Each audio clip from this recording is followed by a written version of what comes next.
Hello students, good morning. स्वागत है आपका बिजनेस स्टडी की अगली क्लास में। हमारा चैप्टर चल रहा था planning and type of plan, जिसमें हमने प्रीवियस लेक्चर में बात की थी इम्पोर्टेंस ऑफ प्लानिंग के बारे में। और आज हम बात करेंगे प्लानिंग का जो चैप्टर है उसी का अगला पॉइंट, लिमिटेशन ऑफ प्लानिंग, यानी कि प्लानिंग की कौन कौन सी लिमिटेशन हैं, कौन कौन सी सीमाएँ हैं। लिमिटेशन का सबसे पहला पॉइंट है हमारा प्लानिंग क्रिएट रिजिडिटी, यानी कि जो प्लानिंग है वो क्या करता है, रिजिडिटी यानी कि अलोचकता पैदा करता है।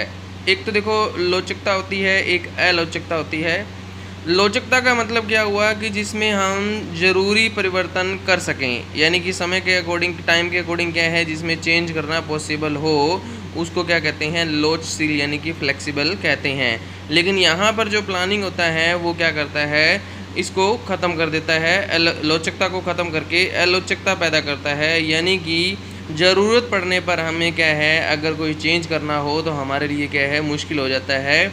एग्ज़ाम्पल के तौर पे क्या है, हमने हमारे बिज़नेस के लिए क्या है, कोई इम्पोर्टेंट प्लानिंग की और उसके बाद क्या हुआ कि मान लो बिज़नेस के किसी एनवायरनमेंट फैक्टर के अंदर क्या है, वातावरण के अंदर क्या है, कोई चेंज आ गया।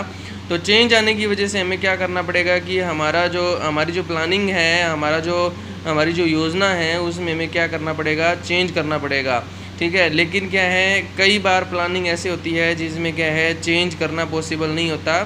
तो इसमें हम ये भी कह सकते हैं कि प्लानिंग बनाने के बाद उसमें अगर हम थोड़े बहुत चेंज करें, थोड़े बहुत परिवर्तन करें, ठीक है, वो तो पॉसिबल होते हैं। लेकिन क्या है, अगर पूरा का पूरा प्लान चेंज करना हो, ठीक है, पूरा का पूरा प्लान को क्या है, मतलब हटा करके दूसरा प्लान उसमें लागू करना हो, तो ये क्या है, कभी कभी क्या है, मुश्किल जो है वो हो जाता है, बहुत डिफ़िकल्ट या इम्पॉसिबल जो है वो हो जाता है।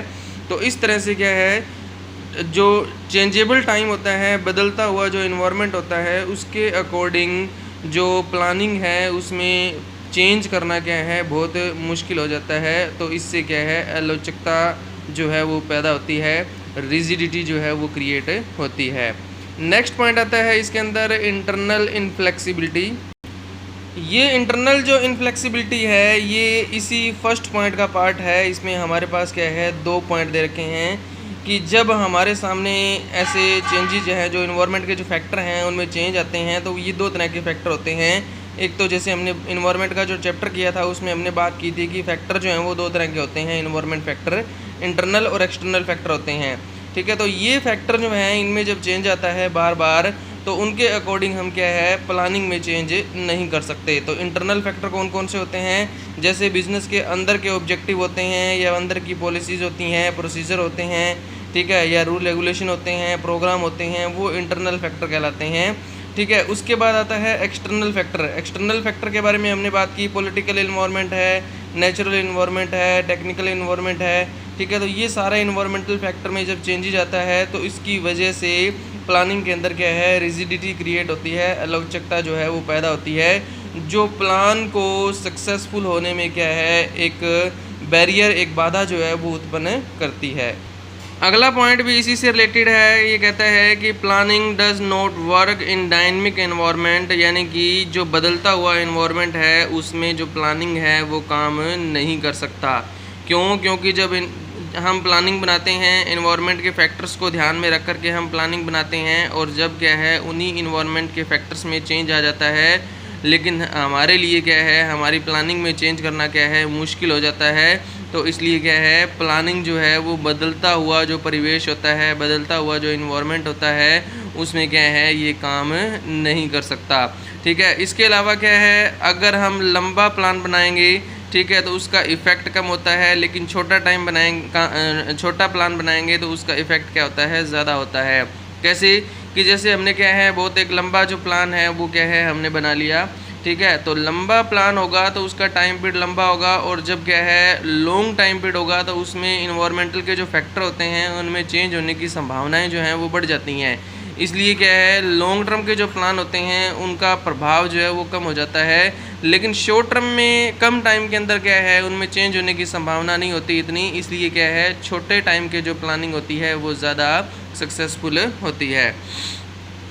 अगला पॉइंट आता है इसके अंदर प्लानिंग रिड्यूस क्रिएटिविटी। देखो हम चाहते हैं कि हमारे बिज़नेस में काम करने वाला हर एक पर्सन जो है वो क्या है, क्रिएटिव हो, रचनात्मकता उसके अंदर क्या है हो, और इसी तरह से क्या है वो काम जब करे तो जितनी प्लानिंग बनाई गई हैं उन्हीं प्लानिंग के अकॉर्डिंग क्या है वो काम करे। एक्चुअल में बिज़नेस में जो प्लानिंग होती हैं वो हर एक व्यक्ति के लिए क्या है एक डायरेक्शन प्रोवाइड करवाती हैं कि उनको क्या है किस किस तरह से काम करना चाहिए और कौन कौन सी एक्टिविटी क्या है उनको करनी चाहिए। लेकिन अगर क्या है इन्वायरमेंटल फैक्टर में चेंज आ जाए तो उसका इफ़ेक्ट क्या है उन एम्प्लॉयज़ पे भी, उन कर्मचारियों पे भी पड़ता है जो प्लानिंग को ध्यान में रख करके काम कर रहे हैं। तो इन्वायरमेंट के जो फैक्टर में परिवर्तन आएगा, चेंज आएगा, तो हमें प्लानिंग में भी चेंज करना पड़ेगा। और जब हम प्लानिंग में चेंज करने पड़ेगा तो उसका प्रभाव जो है वो क्या है कर्मचारी पे भी पड़ेगा। कर्मचारी जो है वो क्या है बिज़नेस के जो ऑब्जेक्टिव हैं उनको क्या है अचीव नहीं कर पाएगा। फोर्थ पॉइंट आता है प्लानिंग इन्वॉल्व ह्यूज कॉस्ट, यानी कि जो प्लानिंग है उसमें क्या है कॉस्ट जो है वो क्या है ज़्यादा आती है। देखो प्लानिंग करने के लिए हमें क्या है पूरा का पूरा प्रोसीजर फॉलो करना पड़ता है। इसमें क्या है जितने भी फैक्टर्स हैं, ठीक है, और जितने भी हमारे पास मेथड हैं या जितने भी हमारे पास अल्टरनेटिव हैं उन सभी को क्या है ढूंढना पड़ता है, उनका विश्लेषण करना पड़ता है।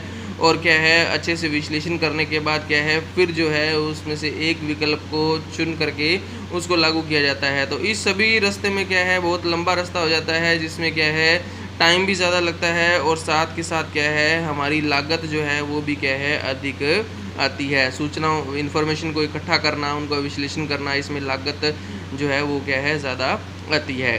फिफ्थ पॉइंट हमारा इसी से रिलेटेड है, वो है इसमें planning is a time consuming process. तो देखो बिज़नेस ऑर्गेनाइजेशन के अंदर क्या है प्लानिंग हालांकि बड़ी बेनिफिशियल होती है। इससे क्या है हमारे जो फ्यूचर के जो लॉस होते हैं वो लॉस जो हैं वो रिड्यूस हो जाते हैं, कम हो जाते हैं। लेकिन इसके लिए हमें क्या है जब हम प्लानिंग बनाते हैं तो उसके लिए हमें क्या है प्रॉपर टाइम की ज़रूरत पड़ती है, ठीक है। यानी कि एक लंबा टाइम चाहिए जिसमें हमें क्या है सारी की सारी सूचनाओं को इकट्ठा करें, उनका विश्लेषण करें, ठीक है, फिर उनको क्या है लागू करें, फिर हम प्लानिंग बना करके उस प्लान को लागू करें। तो इस पूरी प्रक्रिया के अंदर क्या है काफ़ी लंबा समय जो है वो निकल जाता है और जिसकी वजह से कई बार क्या है हमें कोई अपॉर्चुनिटी मिलने वाली होती है, कोई अवसर मिलने वाला होता है, कोई लाभ मिलने वाला होता है, उन लाभों से उन अवसरों से हम क्या है वंचित जो है वो रह जाते हैं, उनका फ़ायदा जो है हम नहीं उठा पाते, ठीक है। तो इस तरह से प्लानिंग जो है वो क्या है बहुत अधिक समय की बर्बादी जो है वो करता है। अगला पॉइंट जो हमारा आता है वो आता है planning does not guarantee success. यानी कि अगर हम प्लानिंग बना लें तो ये नहीं कह सकते कि हमें पक्का कामयाबी मिलेगी, पक्का जो सक्सेस है वो हमें मिलेगी, क्योंकि प्लानिंग क्या करता है सिर्फ फ्यूचर की अनसर्टेनिटी को कम करता है और उसकी वजह से रिस्क को मिनिमाइज़ करता है, रिस्क को क्या करता है कम करता है। लेकिन ये कभी भी क्या है गारंटी नहीं देता इस चीज़ की कि हमारा बिज़नेस क्या है 100% क्या है सक्सेस होगा और हमें क्या है 100% क्या है ज़्यादा प्रॉफिट जो है वो क्या है मिलेंगे। तो इसलिए हम कह सकते हैं कि प्लानिंग जो है वो सक्सेस की गारंटी जो है वो कभी भी नहीं देता। उसके बाद हमारा जो पॉइंट आया है वो है हमारा प्लानिंग की प्रोसेस के बारे में, यानी कि प्लानिंग जो है उसकी क्या प्रोसेस रहेगी, किस तरह से हम प्लानिंग जो है उसको हम पूरा कर सकते हैं और बना सकते हैं। तो ये पूरी प्रोसेस जो दे रखी है आपको, ये आपने क्या है इसी तरह से क्या है सीरियल नंबर वाइज क्या है आपने क्या है याद करनी है। तो देखो इसमें कौन कौन से काम जो है वो किए जाते हैं। सबसे पहले प्लानिंग के अंदर हम क्या करते हैं बिज़नेस ऑर्गेनाइजेशन के ऑब्जेक्टिव हैं, उद्देश्य हैं, उनका निर्धारण करते हैं और उनका निर्धारण करने के बाद क्या है फिर हम क्या है बेस जो है वो डेवलप करते हैं। बेस डेवलप करने के बाद अब देखो हमारे पास कोई भी काम को करने के कई सारे अल्टरनेटिव होते हैं, तो उसमें से हम जो जितने भी अल्टरनेटिव हैं उन सभी की पहचान करते हैं और उसके बाद हम क्या करते हैं जितने भी विकल्प हमने ढूंढे हैं उन विकल्पों को क्या करेंगे हम एनालिसिस करेंगे, उनका इवैल्यूएशन करके मूल्यांकन करके, ठीक है, और उनका निचोड़ हमने क्या है निकालना है सबसे बेस्ट का चूज़ करने के लिए।